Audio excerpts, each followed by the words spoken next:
Break Free from Plastic is a global movement of mostly non-profit, non-governmental organizations campaigning together for a future that's free from plastic pollution.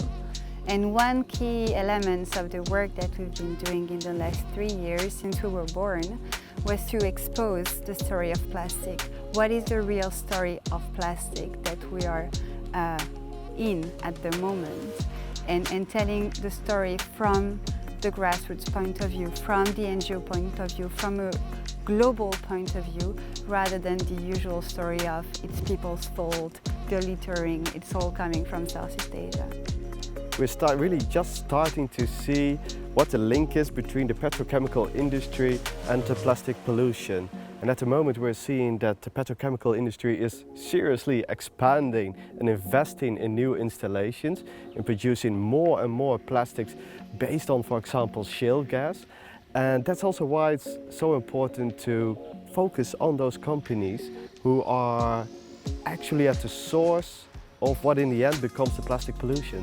The whole plastic waste pollution problem is a supply-driven problem, not only a demand-driven problem, and we need to pay attention to this because what we see is really a flood of cheap raw materials in the form of fracking gas coming from America to Europe to transform European petrochemicals. Plastic pollution is really a symptom of the throwaway society we've become. In Spain, every single day we consume 52 million bottles and cans.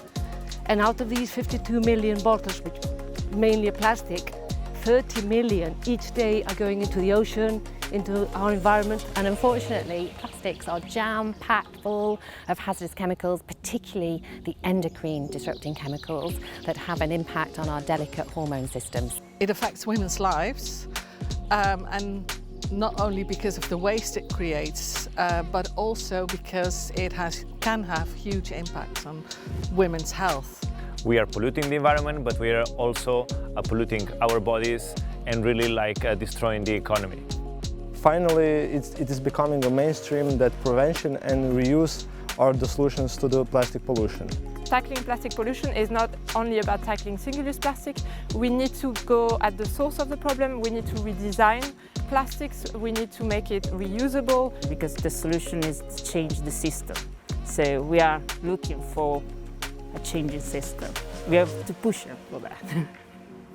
Now, recycling is not the solution to this problem. It has a role in the crisis, in solving this crisis, but the main intervention has to be around how we reduce the amount of plastics that we are putting out into the market, that we are deploying into the environment. So for policymakers, I would say continue on. We're on the right direction. We have adopted a lot and we need to adopt a lot more, but we can get a handle on this problem. We need the politicians to create new legislative frameworks, and we need the businesses to completely rethink their business models to be more circular and reduce their plastic consumption overall. So let's write the new story of plastic together.